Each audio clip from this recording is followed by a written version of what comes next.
Egun aldu da, ordu aldu da, martxoako 22, hemen Ipuruan gauz, Eibarren, eta, segundu gitxi falta dira gaurko ekimena eventu azteko, kirola, gaztiak, euskera, dana batera, eta konpainia sinobian. Fijo, baten bat, ezagutzen dozuela. Aurrera. Eso. Autoki hau itxuria hogeirena, hogei jaina gana. Bidian daula da minutu batzu barru iritsiko dela. Tardian nire jarriko naiz, bertan. Ni Mikel Larrañaga nauzue, Eibarren Fundazioko presidente ordea. Eta lehenik eta behin, ongi etorri beroena guzti hori, ermosuria da, lokal hau betetzea da gainera hainbeste jente gaztekin. Nik hasi aurretik nahiko nuke zuen ganatzea ala ideatxo bat. Oindala, izango dira 4-5 hilabete, euki gendun Armeria eskolan, alako ekitaldi bat, goi gouzeko jardunaldi bat, hainbat ekintza onziran. Eta beste batzun artean, egin zan alako mai inguru bat, da horre hon ginean, uste 5 persona ginela. Enpresa mundu bat euskera lotura hori asaltzen, ez? Eta han ziren, Jose Mari Goenaga, Handia pelikulako produktore bat, Elai enpresako arduradunare bai, gainera Jose Luis Elkor hori homenaje bat egin zitzaion egun horretan, eta aurkezlea zan Amaia Uribe. Eta Amaiak mai gainean jarri zeban gai bat, gu geu komentatzeko, ez? Gaia hau zen, bera Gernikarra da, egun baten Gernikan Karlian zijoala, ikusi omen zitzuan aurrera. Azken, falta sana, agertu da. Itxuria, mutiko oskorri ikusi zitzuan kalean, eta erdera zeitzen euren artian, ez? Da, urbildu zan Amaia, da galdetu ditzen, zer da lata, zuek euskera baldak izue da, bai. Da, zer da lata erderaz. Da, mutiko batek ezadetzen, ezke lerdera mola maz. Karo, bera esatezku nau dramatikua dela, ez? Ume batek erantzun hori emonezkero, nola konpondu hori. Ze ekintza hartu ume horri buelta emoteko. Hori izan gaia, da ziginan bakoitza beran azalpenak eitzen gai horren inguruan. Daneako egon zen, nik ondoko zuen ere iritsi zen izan zen. Nik esaten eban, Gernikarra zan bera, da Gernikan bada horruk talde bat potentia, gainera beti hor azkenengo urtietan puntan ibili izan dana, eta bada Gernikan futbol talde bat ere, gaur egun 2. be mailan, da gainera 6. hor dago, hori be nahiko goi mailan. Eta normala moduan, Gernikako ume guztiak, nahi ez, futbol zaliak izango dira, ero rugby zaliak, eta igandetan, goizian igual rubira, eta bihar bat arratzeldian futbolera. Eta ume horiek ikusten baldin baitzue, euren idoloak, danok izan ditugu gure herriko futbolista beti izan dira, gure eroe, gure mitoak, ez? Da hor ikusi ezkero futbol zelaian, euren artian euskera zeditzen, bihar bada umientzat euskeria hasiko da molatzen, ez? Hasiko da pizkate, erakargarritze izaten. Azken finean ere plantamentua da, ezin badugu umiak euskerara ekarri, eruan dezagun euskeria umiengana. Hori izan ere planteamentua nahiko onartu izan zen, eta hau kontuan izan da, gaurko ekintza da mundiala, ez? Ze gaur, hemen daukagu, alde batetik asterizia, ikusi besterik ez dago, kirol mundua, komunikabidetako persona importanteak, eta inguratzen, hau dano inguratzen euskeria. Beraz, nik usten du gaur, egun politxa pasauko gula, aberazgarri izango da gaurko ekintza hau, así que disfrutau. Nik emongo etzat nerea, ziarani, sarrera.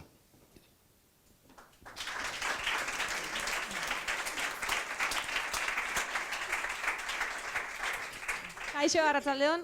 Ni nator Eibarren akebain ordez, eta gustauko jakunaztia emoten eskerrak Sociedad Deportiva Eibarreri aurekin elkarlanean hau antolatu izateko.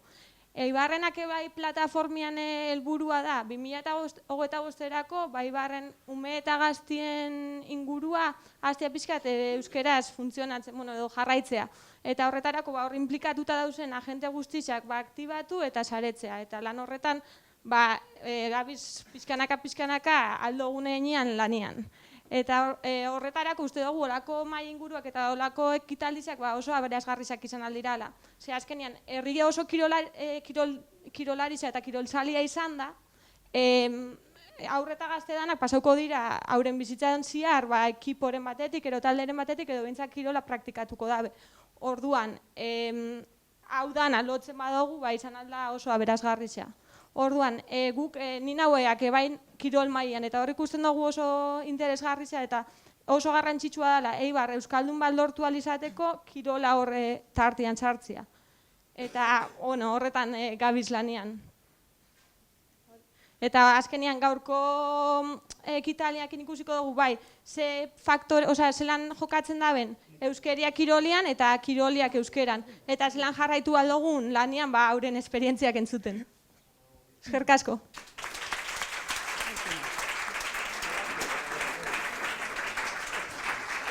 Orain, Elena Azpeitia dano esautu duzue, beran eskuetan, utziko zaitzuet. Eskerrik asko, Mikel. Arratsalde on denoi, eskerrik asko ona etorri zareten guztioi, honezkero jakitun zarete zein den gaur hemen elkartu gaituen hizketa gaiak, euskera eta kirola, kirola eta euskera. Bakarren batek agian izan dezake zalantzaren bat, euskararengan kirolak zenbateraino duen garrantzia, bai ez, horren besteainoko alda, gutxi alda, asko alda, eta neuk pixka bat neure esparrura ekarrita datu batzuk aipatu nahiko nituzke kirolari gazte hauei hitza eman baino lehenago ez. Eta da, pixka bat Euskal Telebistan kirol emanaldiek dituzten audientzien errepaso labur bat ez. Eta orduan adibidez urrutira joan gabe, eta gainera kirol ezberdinetan, ez kirol bakarrean ez. Eta urrutira joan gabe adibidez 2017ko lauterdiko txapelketaren finalak, Mikel Urrutikoetxak eta Jokin Altunak Bilbon azaroan jokatu zuten finalak, audientzia 125% audientzia izan zuen, ez? Bataz beste 200.000 ikusentzule gutxi gora bera. Eta 2 hilabete lehenago berriz, Arraunean eta Kontxako Banderaren 2. igandean, emakumeen estropadak 124,6ko audientzia izan zuen gutxi gora bera, eta gizonenak 125,8 edo. Hori bi kirol ezberdine aipatuta, bata Arrauna, bestea pilota, eta orain gauzak zoritxarrez aldatu egin dira, baina garai batean futboleko eskubideak ere bagen nituen, txapeldunen ligako eskubideak adibidez, eta 2002an, orain dela 6 urte, Barça Milan batek 375.000 ikusentzule bildu zituen telebisio horrean. Orduan, nik uste dut oso datu esanguratsuak direla eta hausnarketarako balio dutenak nire iritzian, izan ere pentsatzen jarrita ze ekitaldi dago horren beste jende bilduko duena, horren beste euskaldun elkartuko duena kirolarena ezpada. Orduan, garbi dago kirolak euskerari nik uste dut asko laguntzen diola. Eta ez bakarrik, kirolari nik uste dut badaudela beste alderdi batzu kontuan hartzekoak. Nik uste dut ikuslegoaren euskera ere kirolari esker aberastu egin dela.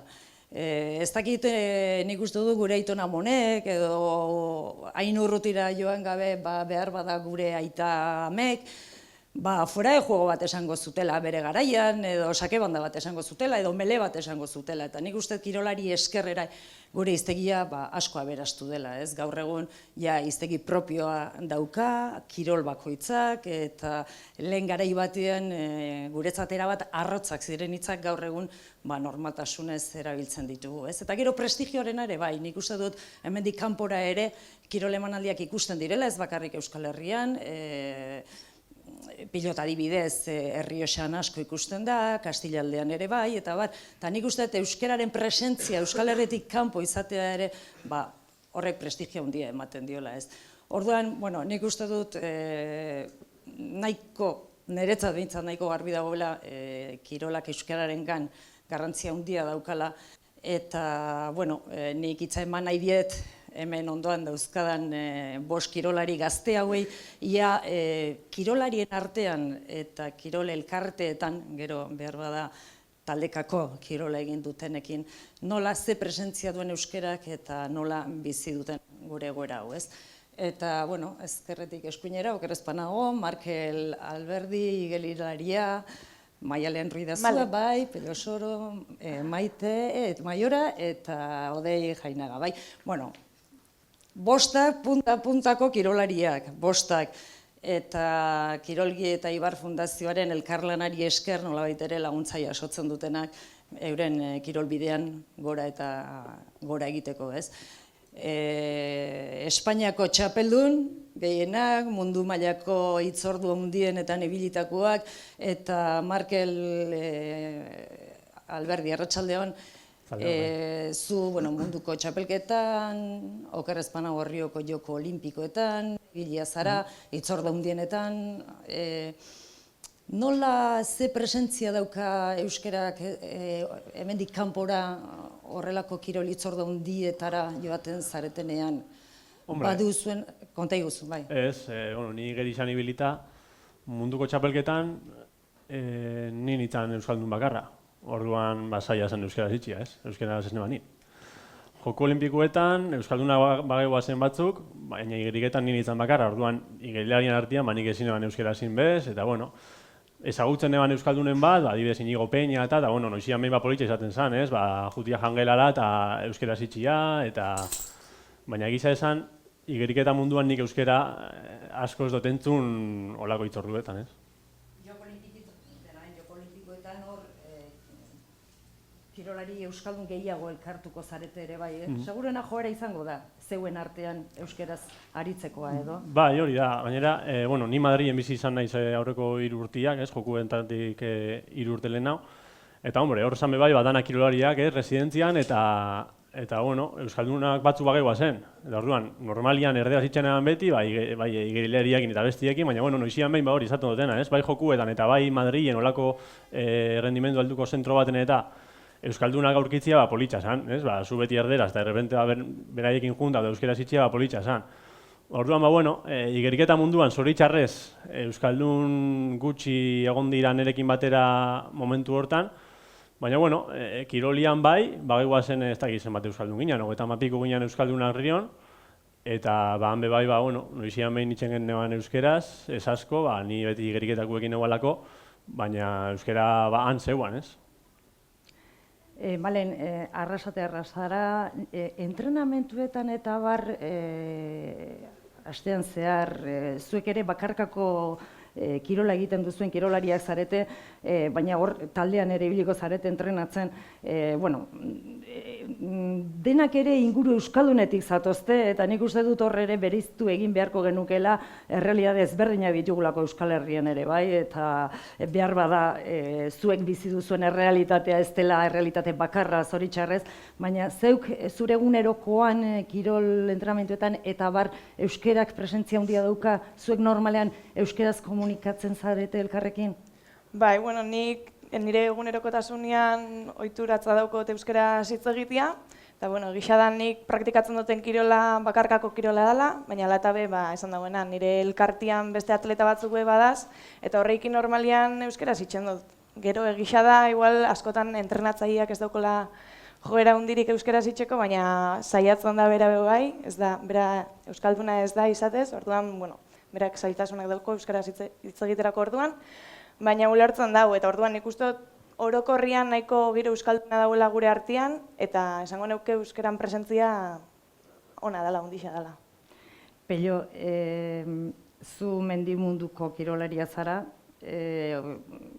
hor garbi dago oso inguru euskalduna dagoela, hor beste leku batzuetan baino burruka gutxiago egin beharko da, taldean ere nolabait ere gure hizkuntza eta baliatzeko, ez? Bai, nik uste baiet. Azkenean, ni beti esate gugitzen dugu dana txarto, baina pizka danetik eta aukera dut.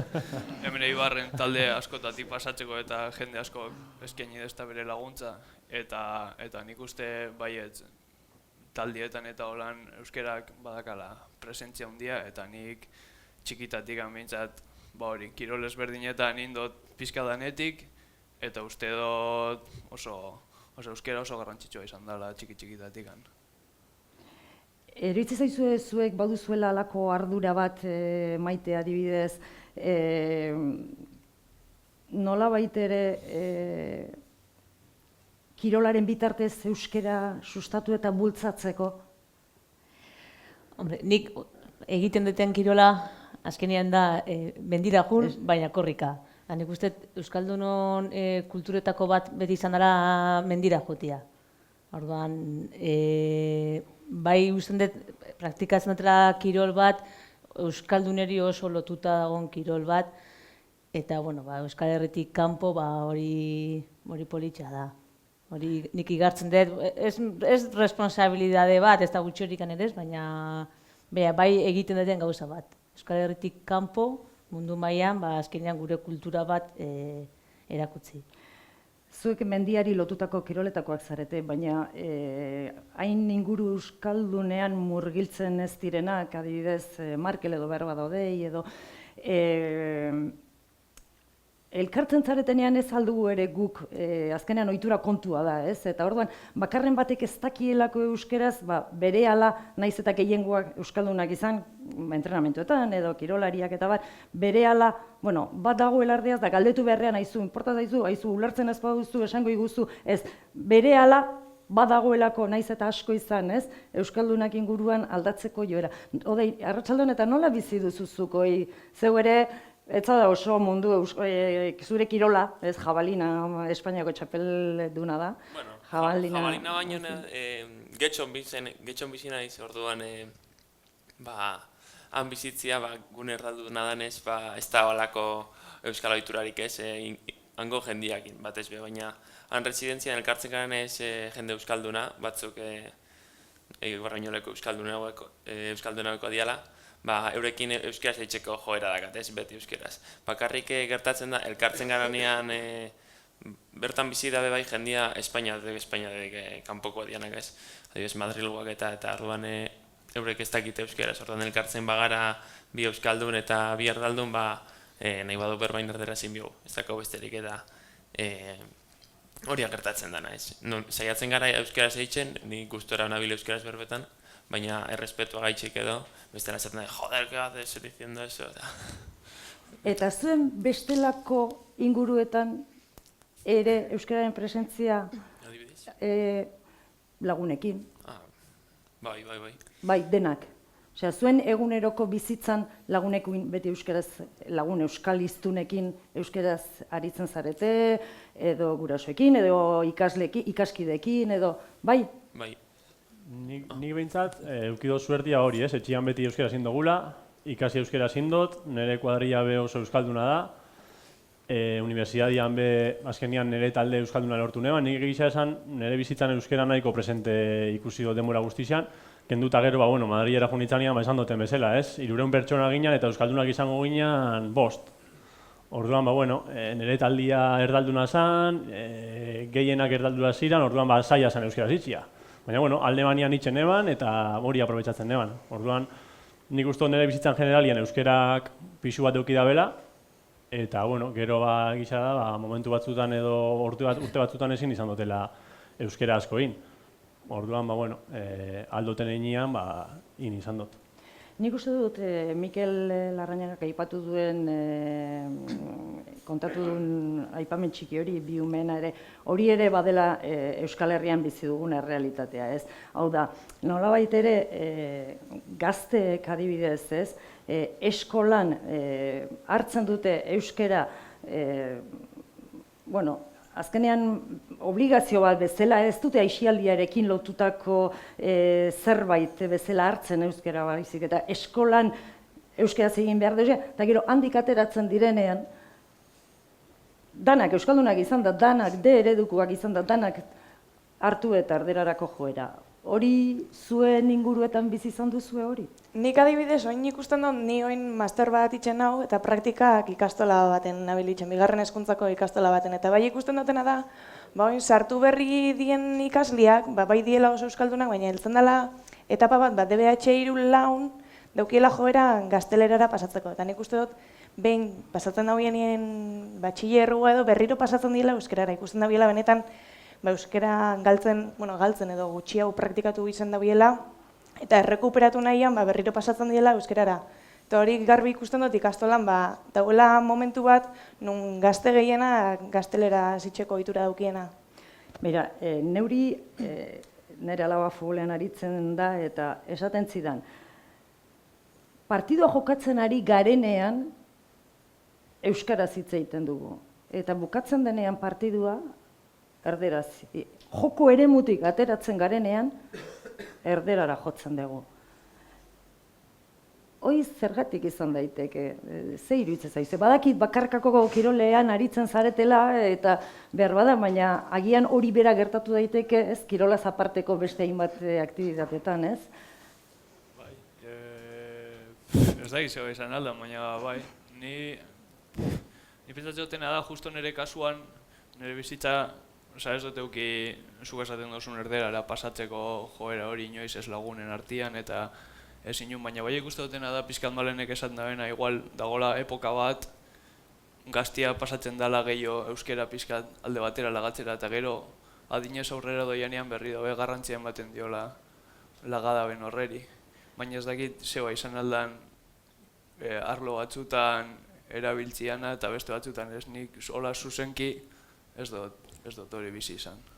Bueno, nik uste behar bada gaztearekin, ez, pixka bat lotuta dator rebeldia puntu hori, ez, orduan iruditzen zainderi, ez, behar bada gaztea eta rebeldia, ia eskutik doaz, eta orduan, bueno, eskolan behartu egiten haute euskeraz egitera, bueno, eskolatik gerteten naizenean, nik ingoet, justu kontrakoa.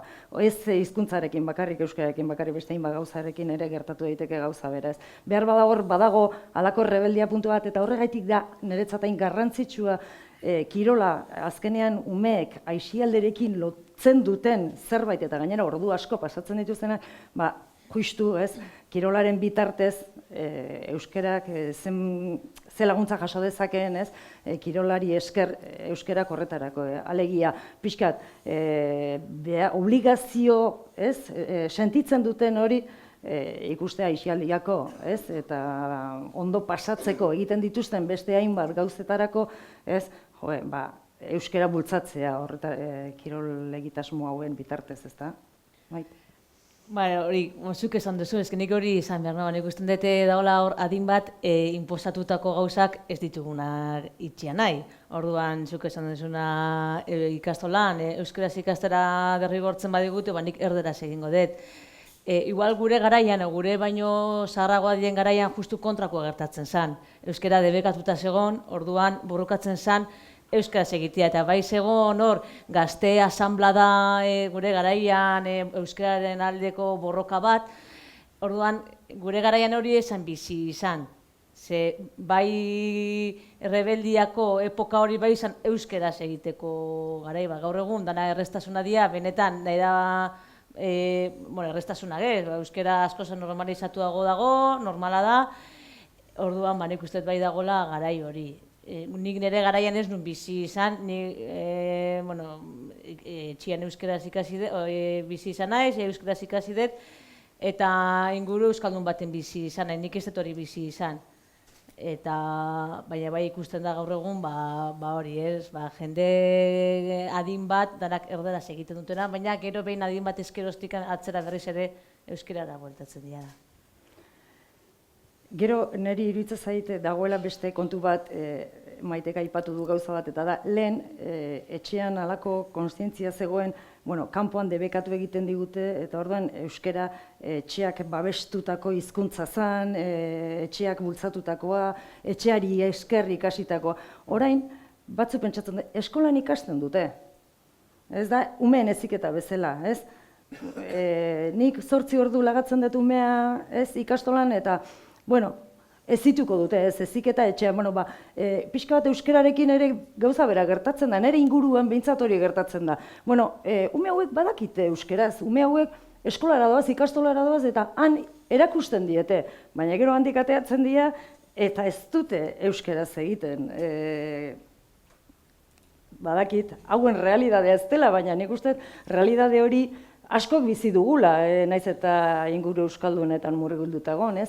Eta orduan, iruditzen zait, hori pixka bat, kirolaren erronka ere badela, ez, euskaraz da eskolan inposatutako zerbait, eta gainera, total eskolan barruan egiten dute euskaraz, eta kanpoan erderaz egiten badute ere, ze inporta dio, azkenean euskaren erronka da, hor badago enkuesta soziolinguistiko bat, Eusko Jaurlaritzarena, azkeneko 25 urteetan 225.000 persona euskal hiztun gehiago dago, baina gero kalean hori benetan gertatzen da. Bueno, a ver, nik uste dut lehenengo bereiztu behar dela, oin Eibarren gauz, eta orduan, ni adibidez, etxeko horrekin ez naiz identifikauta sentitzen, nire etxian beti euskera zindalako, baina badakit kasua hori dela. Oin, asko itxira junez gero, nik uste dut kasu hori gutxio egongo dela, orduan hori da Eibarri dakan erronka, edo Akeibai dakan erronka momentu hortan, eta orduan, kirolak zer dakan? Kirola da, erremintza oso importante bat, azkenean kirola oso indartsua dalako, ez da gaur egungo sozietate honetan, eta nik uste da bai umiak eta bai danak azkenian mugitzen gara, edo mugitu beharko ginara kirolian, eta nik uste dut hori dela kirolan erronkan zati bat, ez? Pizkade bultzatzia, bai ikastolatik kanpo eta bai familiatik kanpo, azkenian aizian, kirola aizia ikusita, azkenian bultzada hori eman aldala kirolan bitartez. Dena den, zuek oso adibide hona zarete, bostak ere, ze azkenean ispilu baldin zarete, zuek puntako kirolariak zarete, zuenean bakoitza oso goian dago. Eta zuen inguruko gaztetxo horiek ikusten badute azkenean euren ispilu diren kirolari horiek, ez? Euskeraz aritzen direla, lehen Mikelek aipatu duena, azkenean horrek ikaragarri lagunduko die eurei ere, ez? Euskera maitatzen, euskera erabiltzen, ez? Eta euskera azkenean bultzatzen, ez? Zuek ere, azkenean garrantzia handia duzue, ze maila handietan ibiltzen zarete kirolean, eta seguru nago zuen inguruko gazte askorentzat zuek ispilu zaretela, ez? Nik erantzun gotori. Bota, erantzun. Lehen erantzutera nindoian eta... Erantzun. Ez da hitza.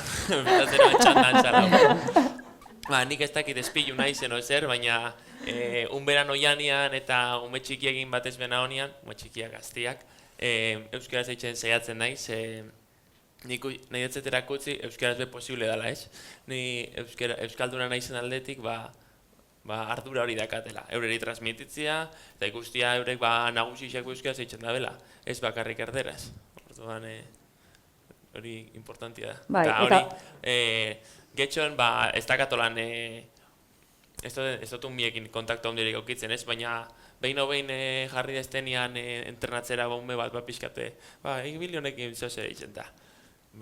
Euskara zindetzat naiz eta berak erderarako joera hori euki ez. Eta igual azkenean bukatzen zu erdera zeitzen, baina berak ikustia dakala aukera hori zurekin euskara zeitzeko.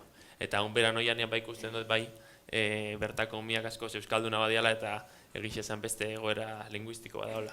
Bat basketimen realitatea zein da? Han edifizio barruan bertako langile guztiak eta euskalduna dira. Orduan eurekin euskara zeitzen dut beti. Hando zen espezialistekin eta medikuekin eta orduan euskalduna dela esango neban. Eta kirolarien artean? Kirolariak, daneti dauz ez. Dauz batzuk gaztelerako joera dakenak. Euskal hiztunak izan da? Bai, ez da batzuk dauzan eta ez dira euskaldunak, baina dauzan basketin barruan. Eta horiekin ez dut euskara zien, ez dakitelako. Baina gero, ez dakit daneti dago ez, euskalduna dianak eta euskara ez da benak eitzen, eta erdalduna dianak. Orduan euskaldunekin alda neurrien euskara zein, eta euskaldun ez gainera joera euskaldunanak edekin, normal komunikatzen zara, ez da binolako arrazorik. Bestiekin ikusten duzu igual pixkako ez da bitxe jakola. Orduan batzutan berak egon bia dago eskua, eta ez batzutan zuk erdaz eitxe duzu ez. Euskerarengan kirolak duen garrantzia oso garrantzitsua da zuntzat, ez? Danontzat. Nik esango nuken, danok ekiditxugula kirolari referentiak.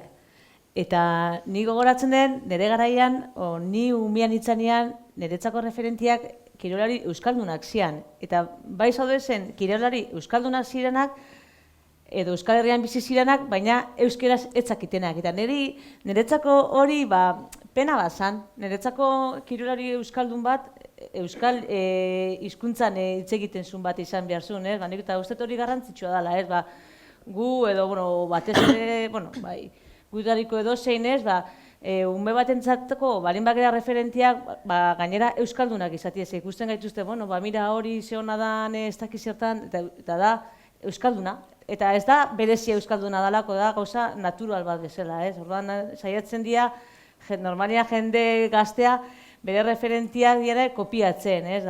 Gauza natural bat bezala hartzia, etzeko hori da garrantzitsua. Bai, gainera, naiz eta gure kirola esan, gure espezialitatea ez izan joko olimpikoetan eta hortxe egoten gara, ez? Euskaldun kirolari guztiei jarraitzen, naiz eta ez izan zure espezialitatea, zu gehien dominatzen duzun kirola. Bai, esaten duzkenean referentia ez da zure kiroleko bat, ez, ordezkari ez, azkenean. Edozein kirolari. Nik hor ikusten dute bai, arazo txiki bat. Azkenean... Bueno, txikia baldin bada, bai, bota. Txikitsua.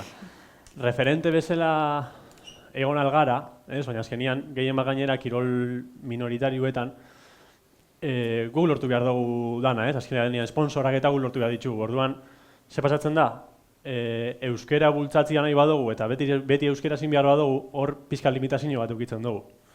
Nahi dozatia, sare sozialetan adibidez, nire kasuan edo interneten edo ez, zuk beti euskera zitzen baduzu, horre azkenian handicap handixa dakagu, azkenian euskal hiztuna gutxi garalako, ez? Orduan referente bezala oso ondo da, eta bultatu behar dugula bai, baina nik behintzat ikusi hon nire buruan, euskera bakarrik erabiltzen manean, edo euskera bultatzen manean bakarrik adibidez interneten, nik adibidez laguntza batzuk ez nitxula jasoko. Orduan bai indot, erderara bideratu pixkat batzutan, azkenian marka asko erdalduna diralako, jarraitzaile asko, azkenian Espainiakin junda joku batzutara, nahiz ni euskalduna izan, eta nahiz euskaldun jarraitzaileak euki, asko erdalduna dira, orduan nik beti euskeraz idazten badut, hor azkenian galdu izen dozu, eta azkenian igeriketan, ez dakasunez laguntza gehiegi, ni alegintzen izan nire kontura, laguntza horrek lortzen, ez? Ez dakit nutrizio aldian, baino jantzi markak, eta nik hor, euskera bultzatzian bagari pentatzen badot, azkenian horrek ez nitxun eukiko, ez? Beste kirolen baten, igual zagonean, berdin jata. Baina nik handikap hori ikusten dut. Eta ni horregaitzi, bai, alegintzen naiz euskera bultzatzen, baina, momentu baten bai izan naiz konstiente, nik begira dutela pixkat nigan, eta esan dutela, baina eske alegindu behar naiz bai, nire irudia ez, nire pizkan, bai, azkenian marka bat bezala sortzen, laguntza lortzeko, eta hori azkenian euskeraz ezin zani. Pentsatzen dut Markel aipatzen ari den hori bea zeuek ere, zuen neurrian eta bar, mailan bizi izango duzuela, la. Gazte jendeak gaur egun sare sozialetan, eta egia da sare sozialen errealitatea oraindik oso... Gauza asko aldatu behar dira. Sare sozialek dauken indar hori aprobetxatuz, egisa da askotan jotzen dugula, igual bi hizkuntzetara jartzera gauzak, adibidez, igual nire lagunengana bideratzea nahi zerbait, igual bai jartzen dutela euskeraz bakarrik, baina gure badut nire mesua zabaltzea Espainia osoan zehar edo kanpora, bai jartzen duzula igual euskeraz eta gazteleraz gero traduzioa.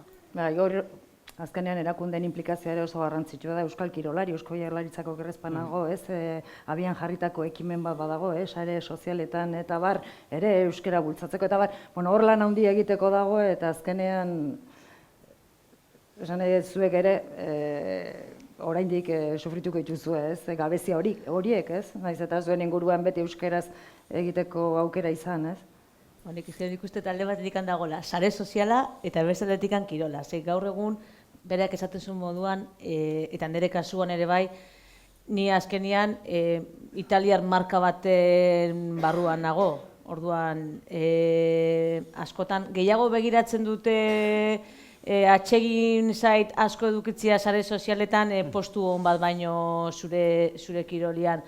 Orduan, arazo hori daukagu, batez ere kirol minoritarioak praktikatzen dugunak, nun gure publikazioak eta egin behar ditugu, beste hizkuntza batzuetan jende gehiago nara iristeko. Bestelan, seguramente ere ez ginaken egongo, nire kasuan gaude zenekuan ez nuken laguntzarik edukiko.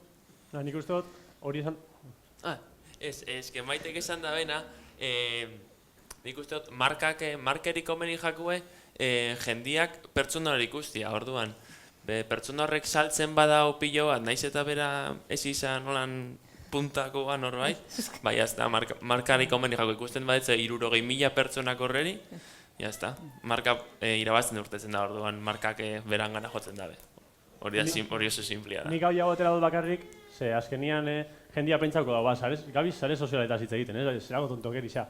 Baina azkenian ez da tontokeri bat, azkenian gu gauze kirolian sartuta eta gu hortikan ordu asko sartzen ditugu, gure bizitza sartzen dugu eta hortikan bat zehose aterain behar dugu, ez? Ez dakitan dirua edo laguntza pixkat zuk hobeto entrenatzeko edo hobeto txapelketetan hobeto ibiltzeko, eta azkenian erremintxa, ez dakit, nik ezagunean bakarra gaur egun hortarako, da, jasotzen dituzun laguntzak, bai instituzioetatik eta abar, eta bestela zuk bilatzen duzuna gure kiroletan. Eta nik, baten kritika jaso dut, igual erderaz ipintzen ebalako zerbait edo, normalian erderaz eta euskeraz ipini dut, baina eske ni bai pixkat egoista esan behar naiz, eta beti euskeraz ipini eskero, eske ezin da aurrera jarraitzu laguntza gutxikin, ez? Orduan, Hombre, garbi dago realitate desberdinak daudela, oso ezberdinak, ez?